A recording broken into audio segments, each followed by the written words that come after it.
I grew up in an emotionally unavailable home, and I do think that this might be caused by the perfect storm of my parents growing up with their own childhood trauma. And this is a generational thing because my grandparents grew up in the Great Depression era, and so I can't imagine what childhood trauma they brought into adulthood and passed on to their children, my parents. And therapy wasn't a big thing back then, I don't believe. Not like it is now, where we talk about our emotions online to strangers. And honestly, until maybe about 5 or 7 years ago, I didn't even think I had childhood trauma. I grew up in the suburbs, a 2-parent household. My dad was a sole provider. My parents are still married. Based on the surface level, it looks like I grew up in a picture perfect home. It wasn't until a few years ago when I felt like the storm of my divorce was kind of over. It was, passing me by. And I felt like I could really actually heal from all the trauma of that.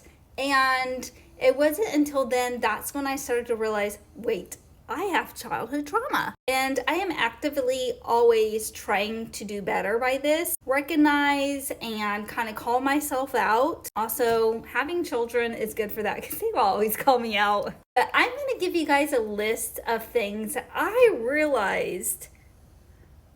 now realize are a byproduct of growing up in an emotionally unavailable home. I've got a list, so if I'm reading from my iPad, don't judge me. I really struggle to recognize and express and process my emotions. And sometimes I still catch myself doing this. I also was never really taught to be vulnerable. So when I feel like a vulnerable moment is creeping in, I'm like, oh, shut that off. I don't have time for that. I don't want to deal with that. I want to actively be better. So obviously I want to deal with those moments, but it is so hard. Sometimes I have a hard time trusting other people. Much like my parents kept everything shallow and very surface level with me and my sisters, I have a tendency to do that with basically everyone. I do also think that this is also due to corporate America. I mean, you never want to tell people at your job anything about you.